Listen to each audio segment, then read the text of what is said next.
Հարգելի գործընկերներ, գաղափարը ծագեց այն ժամանակ, երբ մենք տեսանք, որ օրինակ մարզերում կան լողավազաններ եւ երբ որ հետաքրքրվեցինք, թե ինչքան երեխա է այցելում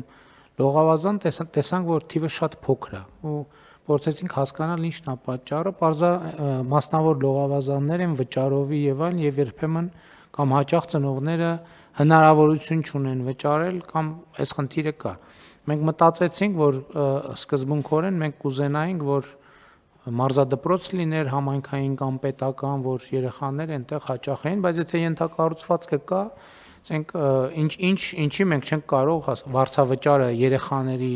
համար վճարել, համապատասխան ընթացակարգերով դպրոցական մեր երեխաների, նրանք հաճախեն այդ լողավազանները, այսինքն մենք սկզբից կենտրոնացանք լողավազանների վրա ծրագիրը փորձարկելու համար եւ ոնց որ թե դժգոհ չենք արդյունքներից, իհարկե անթերի ծրագիր չկա, իր ստուգելիության, հետագծելիության, որպեսզի ստվերային չարաշահումները բացառվեն, այդ մեխանիզմները պետքա գնալով լավարկվեն, բայց տեսանք, որ ստացվում է, երեխաները նաեւ գոհ են, նաեւ մենք վարչապետի գավաթի լողի մրցման ձևաչափը փոխեցինք, որպեսզի այդ կողմով էլ տեսնենք, թե ինչ մասնակցություն է եւ երեխաների հետ էլ հնարավորություն ունենա։ Վերջին մրցաշարում տեսանք, որ մարզերից կան երեխաներ, ովքեր այս ծրագրով գնացել են, սկսել են լողով զբաղվել եւ հիմա առաջին քայլերն են անում։ Եվ երբ որ այդ գոհունակության որոշակի զգացում եղավ, ասենք իսկ ինչու նույնը չենք կարող անել այլ ենթակառուցվածքների դեպքում, օրինակ կան մասնավոր հրաձգարաններ, որտեղ էլի երեխաները սպորտային հրաձգարանների մասին է խոսքը, ստենդային հրաձգություն եւ այլն, էլի երեխաները գրեթե չեն այցելում, իսկ ինքը օլիմպիական մարզաձև է, ինչի չենք կարող մենք խթանել եւ ասել, որ եթե տվյալ մասնավորը երեխաների կներգրավի որոշակի մեր ստանդարտով մենք վարձավճարը կվճարենք, թող երեխաները զբաղվեն սպորտով կամ այլ մարզաձևեր, որտեղ կա մասնավոր ենթակառուցվածք եւ նման հնարավորություն կա եւ կարծում եմ, որ սա շատ լավ է, որովհետեւ այստեղ սկզբունքորեն իհարկե մենք ունենք ծրագիր, որ մարզադպրոցների կառուցման եւ այլն եւ այդպես շարունակ, բայց մեկը մյուսին ոչ միայն չեն բացառում, այլ օգնում են եւ նաեւ նախ այն մարդիկ, ովքեր այս ոլորտում մասնավոր ներդրումներ են արել, այդ ներդրումների արդարացվածության զգացողությունը իրենց ավելի կմեծանա, այսինքն կենտրոնանա ավելի արդարացված կդառնա, երկրորդն էլ մենք մեր երեխաներին կարողանանք ֆինանսավորել ուղղորդել սպորտով զբաղվելու, իհարկե զուգահեռ չմոռանալով նաև այն ծրագրերը, որ այդ թվում նախընտրական ծրագրում ունենք եւ հիմա նաև գործնականում խոսել ենք միջև առնվազն 100 խաղահրապարակներ կոմբինացված հանրապետությունում, այդ կոմբինացված խաղահրապարակների թվում մենք ոնց որ թե Իջևանի լողավազանի մեր պիլոտային ծրագիրը կարողանում ենք ի վերջո բերել տեսքի եւ համոզվել, որ աշխատում է ռեալ, որովհետեւ ինչքան հասկանում եմ, այդ լողավազանի մաքրման համակարգերը արդեն սկսեցին նորմալ գործել, երեխեքն էլ ոնց որ թե ընդհանրապես համարյա շուրջօրյա այդտեղ ժամանակ են անցկացնում, ինչ շատ լավ է եւ մենք առաջիկայում բոլոր այն տեղերում, որտեղ կարողանա, այսինքն այստեղ սեզոնայնության խնդիր կա։ Հիմա Իջևանում գոնե 4 ամիս բացօթյա լողավազանը կգործի հաստատ, որ հələ կարող է 5 ամիս նույնիսկ կապված տարվա։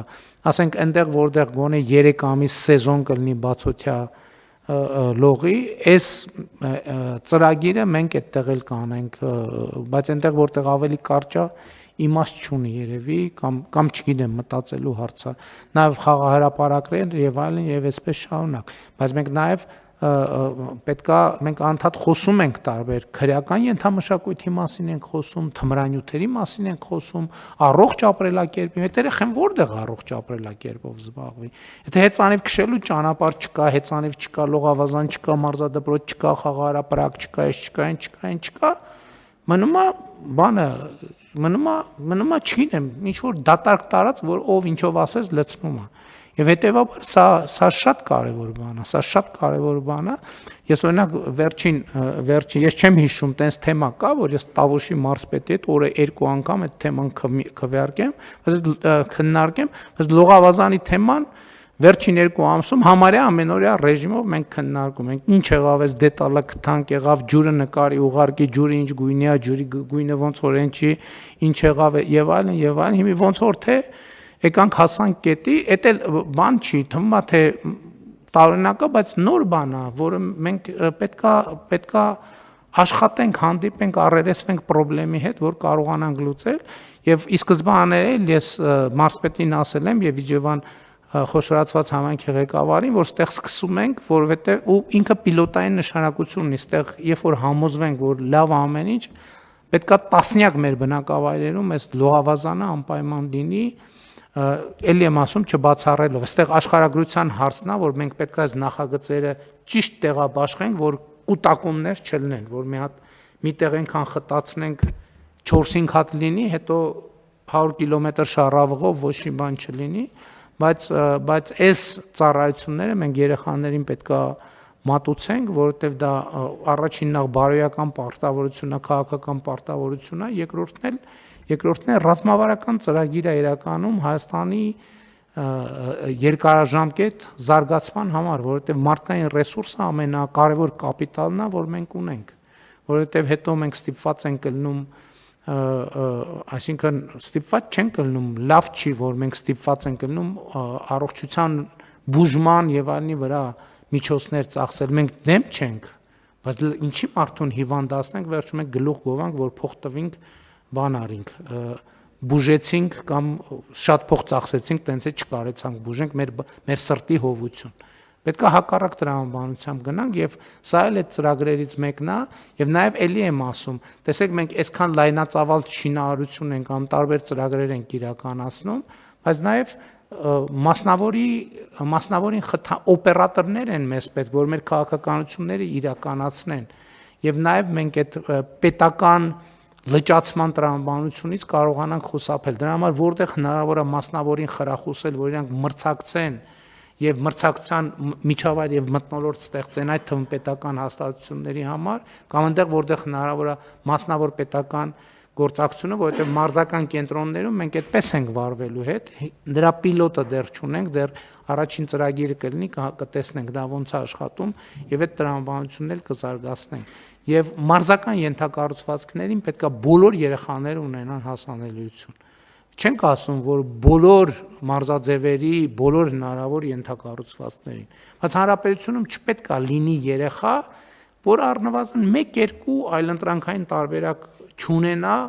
սպորտով, ակտիվ կյանքով զբաղվելու։ Եվ սա մեր պարտավորությունն է, մենք պետք է սա անենք, եւ լավ է, որ մենք արդեն դա անում ենք եւ նաեւ ձևը գիտենք, թե ինչպես կարող ենք անել, սկսած աճարկուտի նախագծից, որը էլի լուծում է մեր դպրոցները, որ խոսել ենք նաև, իմիջիայլոց 2 օր առաջ նախարարի հետ քննարկում էինք այդ հարցը, որ նաև մենք ունենք նախկինից մնացած լողավազաններ, որոնք դպրոցների մեջ են եղել, հետո ավերվել են եւ այլն, մենք հիմա կզբաղվենք նաև դրանց վերականգնման, բայց այն տրամաբանությամբ, որ ամառային արձակուրդների ժամանակ դրանք լիարժեք պետք է երաշխավորենք, որ հասանելի են աշակերտներին եւ շրջակայքի բոլոր երեխաներին, այնպես որ սա էլ արդեն մի էջ է, որը մենք բացեցինք եւ բացում ենք եւ մեր զարգացման եւ մեր ներդրումների հաջորդ շատ կարեւոր եւ էական փուլն է։